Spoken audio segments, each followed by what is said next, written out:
सतगुरु जोगी पीर धाम से समझेंगे कि गृहस्थ जीवन में कैसे भगवान जल्दी मिल जाता है और गृहस्थियों पे क्यों जल्दी कृपा करता है वो। तो भगवान को पाने के लिए पहले 4 वर्ण और 4 आश्रम होते थे कि ब्राह्मण, क्षत्रिय, शूद्र, वैश्य, और 4 आश्रम के वनप्रस्थ जो जंगलों में छोड़ के चलेंगे घर परिवार संसार। जंगलों में जाने का मतलब कि दिल से छोड़ के जाए, वहां बैठ के अपनी बीवी को याद कर रहे हैं, आए अल्लाह करते जा रहे हैं, दिल में बीवी बसी है, वो छोड़ना नहीं कहते। लेकिन मन प्रस्थ वो लोग होते थे जो दिल से त्याग करके छोड़ के चले जाते थे और वहां भक्ति करते थे। उसमें ऐसे होता था 25 साल पहले ब्रह्मचारी रहो, फिजिकल रिलेशन में नहीं आओ, फिर उसके बाद शादी करो। तुम अब शादी होगी, अब पुत्र पैदा करो, जहाँ बच्चे पैदा करो संसार को आगे बढ़ाने के लिए, भगवान के लिए। अब 50 साल के हो गए, 50 साल के बाद बीवी और पति तुम दोनों अलग रहो, बच्चों को अलग करो, क्योंकि तुम कल्ले आए थे कल्ले जाओगे। अभी से मोह नहीं छोड़ोगे तो फिर मरोगे, तो फिर रोगे। इसलिए ऋषि मुनि वन आश्रम धर्म में क्या करते थे, 25 साल पहले गुरुकुल में जाओ, ज्ञान प्राप्त कर लो, 25 साल ब्रह्मचार्य का पालन करो, ताकि तुम्हारी बुद्धि में विवेक हो और तुम बहुत ज्यादा सक्सेस जिस भी फील्ड में करना चाहते हो उसमें तुम करो, आगे बढ़ो। उसके बाद फिर अब शादी करो, फिर उसके बाद बच्चे हो जाते थे। तो फिर 50 साल में वो कहते थे अब बच्चों से अलग हो जाओ मियाँ बीवी। तो मियाँ बीवी लग के धीरे धीरे मोह छोड़ना शुरू करोगे, मरोगे, एकदम से रोगे, पछतावा होगा तुम्हें। फिर 75-80 साल के अब अलग अलग रहो, पति पत्नी भी दोनों साधना करो कि मर के तो कल्ले कल्ले। इस तरह से पहले वर्ण आश्रम धर्म होता था, इसमें 4 वर्ण और 4 आश्रम होते थे। ये कुत्ते बिल्ले बंदर भी बस बच्चों को पाल दिया फिर छोड़ देते हैं। ये बंदा ही है जो एंड तक नाती पोता दोता छो पता नहीं क्या क्या होता है, तो उसमें फंसा रहता है बेचारा। तो कनाडा अमेरिका वहाँ भी लोग बच्चों को अच्छी परवरिश कर दी, बच्चे हो गए तो वो भी अपने आजाद हो जाते हैं। हिंदुस्तान में ये क्योंकि हम वेदों शास्त्रों ग्रंथों पंथों को अपनों को नहीं समझते हैं, संसार को नहीं समझ पाए, संसार क्या है, परिवार क्या है, दरबार क्या है, भक्ति क्या है, तो इसलिए हम उलझे रहते हैं इसमें। क्योंकि आम पकेगा नहीं तो पेड़ को छोड़ेगा नहीं, पकेगा तो छोड़ेगा। पोपा गरीब बनते ही वो नारियल को छोड़े। छोड़ने का मतलब ये नहीं होता छोड़ना, दिल से होता है समझ लेके। अपनी धर्म ड्यूटी इतना ही सिर्फ तुम्हारे हाथ में है कि तुम अपनी ड्यूटी करते जाओ, इससे ज्यादा कुछ नहीं। उसकी अपनी प्रारब्ध, अपना इंटरेस्ट, अपने संस्कार, अपनी रुचि है। जब तुम अगर ज्यादा इंटरफेयर करोगे तुम्हारे खिलाफ हो जाओगे, लड़ाई भी हो जाती है, कत्ल भी हो जाते हैं। आगे जाके भी इस बात को समझो। तो हमने जो प्रवचन है कि गृहस्थ जीवन में कुछ लोग कहते हैं यार ये तो बाबा हो गया था, वहां घर छोड़े, इस कर ही लेनी थी भक्ति, इसके लिए तो आसान हो गया था, जय इसने शादी की नहीं, जय इसके प्रारब्ध में था ही नहीं, ये शादी करने के लिए आया ही नहीं था, करने के लिए आई ही नहीं थी, ये तो भक्ति करने के लिए ही दुनिया में आई थी, अपनी पुरानी जो साधना थी उसको कंप्लीट करने के लिए आई थी, इस चक्रों में नहीं फंसी। पर ब्रह्मा विष्णु शंकर गृहस्थ हैं।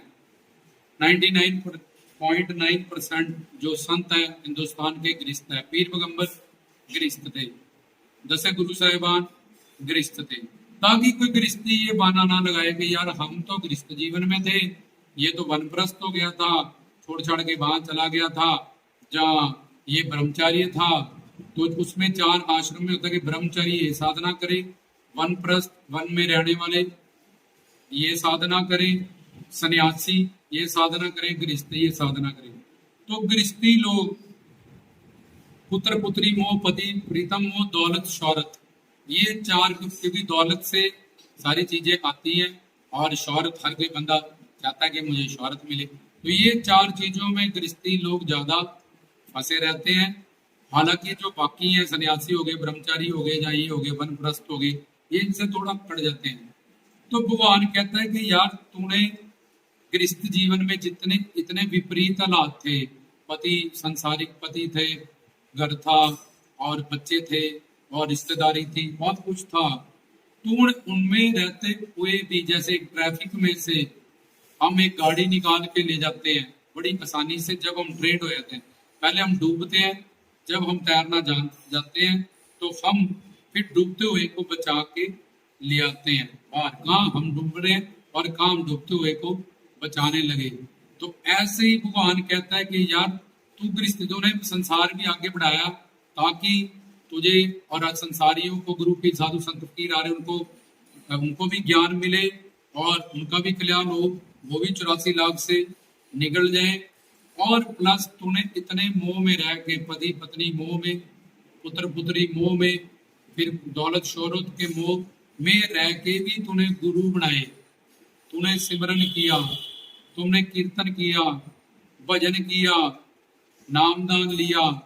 तन मन धन से सेवा, टाइम निकाला अपने इस गृहस्थ जीवन में से, जैसे बच्चों को टाइम दिया, कोठीकारों को टाइम दिया, एक दिन हफ्ते में 2 दिन कीर्तन, प्रवचन, सत्संग, इनको भी, ये 3 विशेष मोह जो तुझे तंग करते हैं, गुरु से ज्ञान पाके तूने संसार में सिर्फ अच्छा व्यवहार किया, बड़ों का सत्कार, क्योंकि बड़े एक डायलॉग मारते हैं, रटक रहे हैं, साढ़े बाल ऐसा नहीं चिट्टे हो गए हमारे, तो ठीक है भाई, मान लो, चाहे उनको उस फील्ड का कोई एक्सपीरियंस हो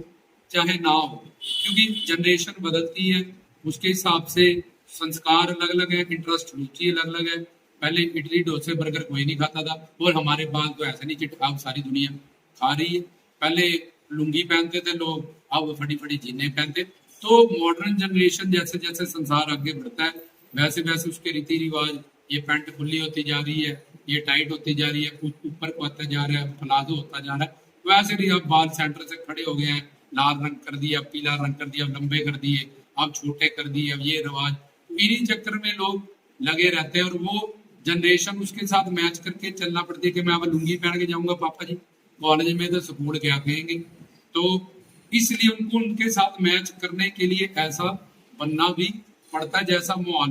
बना होता है। लेकिन जो अंदर से जो ज्ञान लेना है, जो अंदर की बात जो हम आपको समझा रहे हैं कि संसार में गृहस्थ जीवन में रह के जो समझ लेता है कि यार ये मुझसे बड़ा है, बस इतना ही बड़ा है जी, सलाम जी, सत श्री अकाल जी, बस, क्योंकि अगर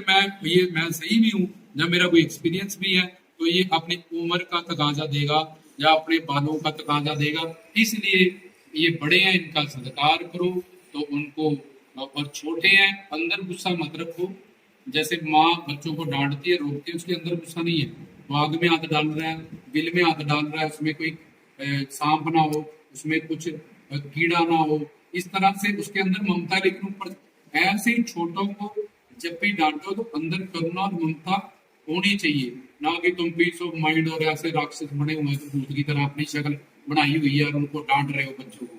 तो शीशे में देखा करो अपना चेहरा उस वक्त, तो अंदर से शांत रहो कि ठीक है यार, मेरा ये धर्म कर्तव्य है, मुझको डांटना जरूरी है, लेकिन मैंने नामदान लिया है, मैं तत्व ज्ञान सुनता हूँ, गुरु से जुड़ा हूँ, सत्संग से जुड़ा हूँ, अंदर की शांति नहीं भंग होनी चाहिए, फिर तो डांटना जुबान से, उनको तो थोड़ी पता है कि अंदर से मैं आनंदित हूँ, उनको तो ऐसा लगेगा माँ ने चंडी का रूप धारण किया हुआ है, ये तो रुद्र अवतार पिताजी ने किया, लेकिन मैं यार सत्संग पे जाता हूँ, गुरु जी से जुड़ा हूँ, ज्ञान से जुड़ा हूँ, अंदर मैं शांत रहूं, इसलिए संसार में छोटों से प्यार और बड़ों का सत्कार करें, और अंदर की बात समझे रखें, जो मैंने तुम्हें समझाया, क्योंकि जो तुम औरों से चाहते हो वो भी तुमसे वो चाहते हैं, इसलिए जब वो तुमसे वो चाहते हैं, तुम भी उनकी बहुत सारी चीजें पूरी करो, कि जब तुम्हें भजन कीर्तन सत्संग में आना है कि वो भी तुम्हें ना रोके, क्योंकि तुमने उनका स्वार्थ पूरा करके रखा है, और वो आप बोलेंगे इसने मेरा काम कर दिया, ऐसा कर दिया, ठीक है, जब मैं छोड़ा हूँ तुझे वहां तक, ऐसा कर दो, मैं लेने आ जाऊंगा, तो जब तुम अपना कल्ला आगे रख ले हो, तो वो इंसान है, भगवान देवता नहीं है, वो स्वार्थी है, तो उनका भी स्वार्थ तुम्हें पता कर, यार मैंने कीर्तन भजन सत्संग में जाना, कोई बीच में क्लेश नहीं चाहता, इसलिए इनको भी अपनी अपनी जगह स्टेबल रखूं, सारा कुछ फिट करके रखूं काम, तभी बात बढ़ेगी। तो इस वजह से गृहस्थ जीवन में ये बहुत सारे चैलेंज होते हैं जो बंदे को फेस करने पड़ते हैं। तो गृहस्थ जीवन में इतने मोह में रह के भी, पहले कल्ला था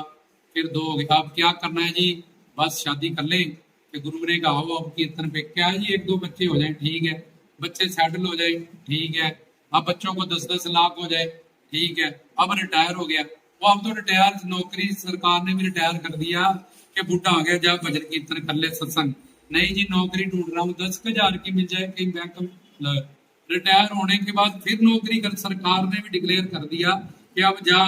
आराम कर ले जाके, अब भजन कीर्तन कर ले, सत्संग कर ले, कोई टाइम निकाल रहे, पर कसम है कि यार ये मानव देह जो मिला है, टाइम पास कर रहे हैं जी, कट जाए, टाइम पास नहीं हो रहा, क्योंकि गुरु नहीं है, प्रवचन नहीं है, सत्संग नहीं है, कीर्तन नहीं है, पत्नी के पास बैठ के शायद ये आनंद दे, वो भी भिखारी है, पति के पास बैठ गए, बच्चों के पास बैठ गए। अब ज्ञान तो था नहीं कि भजन कीर्तन सत्संग में जाए यार, जीवन सफल करे। रोज तो मृत्यु हो रही है। कल पिछले हफ्ते वाली फोटो देखो और आज वाली देखो यार, और बुढ़ा हो गया हूँ, ये और बाल चिट्टे होते जा रहे हैं, मरता जा रहा हूँ। किस मौत का इंतजार कर रहा हूँ? मौत तो रोज ही हो रही है, रोज ही मरता जा रहा हूँ। पिछले साल के कपड़े नहीं आ रहे इस साल, पिछले साल वाली शक्ल नहीं रही इस साल, अगले साल और नहीं रहेगी। कल वाली निधि ये गंगा में 5 डुबकियां लगाओ, 5 बार में जो पहली डुबकी वाला बंदा था वो 5वीं वाला नहीं रहता। तो पता नहीं किस मृत्यु को हम ढीक रहे हैं। बचपन में कपड़े कहाँ गए पहन के, देखो मर चुके हैं तुम। जवानी वाले कपड़े कहाँ, मर चुके। लेकिन जब तक पूरे नहीं मर जाओगे तब तक जिद की हुई है कि हाय ये मानव चोला वही कट जाए, बड़ा बेकार चोला मिला हुआ है। क्या करे जी, टाइम पास कर रहा हूँ। अब रिटायर हो गया हूँ, अब कहीं फिर लोग टाइम नहीं पास होता, मूंगफली ले आऊं या न्यूज पेपर ले आऊं या बाथरूम में वही पॉट पे रहते रहते हैं, कहीं कहीं एक एक घंटा मोबाइल सुनते रहते हैं, अखबार। क्योंकि टाइम भी तो पास करना है जीवन में। क्यों टाइम पास करना चाहते हो? क्योंकि ये मानव देह बहुत बेकार जो हमें मिली है। कुत्ते बिल्ले बंदर बनेंगे, सुअर बनेंगे, मच्छर बनेंगे, लोगों का खून पिएंगे और सुअर बनेंगे, गंद खाएंगे, कुत्ते बनेंगे रोटी कपड़े मकान के लिए, गलियों में भटकेंगे, फिर बड़ा आनंद आएगा। ये इसलिए मानव देह किसी तरह से समाप्त हो जाए, टाइम पास हो जाए, कट जाए, ये जिद है। लेकिन जो ऐसा नहीं करते हैं वो इस मानव देह में संसार घर परिवार में भी रहते हुए समझ आते हैं बड़ी आसानी से और भजन कीर्तन सत्संग को फर्स्ट प्रेफरेंस देते हैं और परिवार घर को इसका बैलेंस बना के देते हैं और सेकंड नंबर पे रखते हैं। वो अपने गृहस्थ जीवन को बड़ी आसानी से सफल करते हैं। और भगवान कि तू तो इतनी विपरीत हालातों में था, फिर भी तूने भजन किया, कीर्तन किया, सत्संग किया, नाम लिया, टाइम निकाला, ये मोह ममता से हटके अपनी पहचान पाई। इस जीवन को काटा नहीं, इस जीवन को लेखे लगाया। बाबर जन्म बिछड़े थे माधो, जन्म तुम्हारे लेखे। इस जन्म में तो गुरु के लिए भी जिया, भक्ति के लिए, सेवा के लिए, सारे खाना पीना सोना भोगना घर परिवार, ये तो अनंत जन्म में तूने किया। लेकिन इस जीवन में तूने गृहस्थ जीवन के साथ साथ वो सारे काम भी किए जो मैंने रूल बनाए थे वेद शास्त्र ग्रंथों पंथों में। इसलिए तुझे मैं, तेरे लिए चैलेंज ज्यादा बड़े थे एज कंपेयर टू सन्यासी, एज कंपेयर टू वनप्रस्थ, एज कंपेयर टू ब्रह्मचारी। इसलिए तेरे पे मेरी ज्यादा कृपा है और मैं तुझे जल्दी मिलूंगा, जल्दी दर्शन दूंगा और जो भी तुझे चाहिए धर्म अर्थ काम मोक्ष वो चारों फलदायक तुझे जल्दी प्राप्त होंगे। इसलिए गृहस्थ जीवन में गृहस्थियों को अगर वो ज्ञान पाले और भक्ति करे, सिमरन करे, तो उन पे प्रभु की, गुरु की, ईश्वर की कृपा जल्दी होती है। ना कि हम गृहस्थ हैं जी, हम क्या करें, दिल तो बड़ा करता है, प्रवचन सुन के सुधर जाए, चप्पल जूते बहुत लगते हैं आपके प्रवचन से, पर क्या करे, गुरु जी ने ऐसा कर, लेकिन बस ये लेकिन लगा लगा के 84 लाख में भटकते जा रहे हैं और मानव देह का टाइम पास कर करके कि किसी तरह से इसको खत्म कर दे, फिर कुत्ते बिल्ले बंदर बनेंगे। अब तो अंदर नाम दे रहे हैं, फिर मंदिर के बाहर बैठे करेंगे, कुत्ते जीव निकाले करेंगे, हाँ ये सब क्या कर रही है। कभी हम भी ऐसे थे, अंदर बैठे थे, गुरु जी समझाते थे, अब बाहर बैठे हैं तो बड़ा पछताएंगे, ऐसा काम ना करो। तो ये था जो लोग गृहस्थी का बहाना लगाते हैं, उनको तो उल्टा वरदान है, उन पे ज्यादा कृपा है, वो सही चले, ज्ञान प्राप्त करें, सेवा करें। जो जो पीछे सारे प्रवचन दिए हैं, एक टूटी बसाई रखो, हेडफोन सूट इतने लगाते हो पैसे, गाड़ियों पे कोठियों पे हेडफोन ले लो अच्छा सा, ब्लूटूथ से कान में लगाए रखो, शरीर को घर परिवार संसार में लगाओ। तो तत्व ज्ञान से तुम्हारी जी माया, अदम माया काल का सिस्टम खत्म हो जाएगा। जो किसी जब तक पूजा वट हर हर प्रश्न उसके टॉपिक पढ़ो कि मुझे ये डाउट है मैं ये पढ़ूं, मुझे ये डाउट है मैं ये पढ़ूं। और तुम्हारी प्रारब्ध उनके प्रवचनों से, जिस दिन तुम्हारी आज का प्रवचन सुना इसका अलग रिजल्ट है, अब तुम्हारी पीछे से उन्हें पुण्य उदय नहीं है, प्रारब्ध सपोर्ट नहीं करी, यही प्रवचन कल फिर से सुना, इस वक्त सात्विक गुण था और पुण्य उदय थे, तो ये प्रवचन तुम्हारी जिंदगी में ऐसा काम कर देगा कि तुम्हारा गृहस्थ जीवन क्या, तुम्हारे तीनों लोग में जीवन सफल हो जाएगा।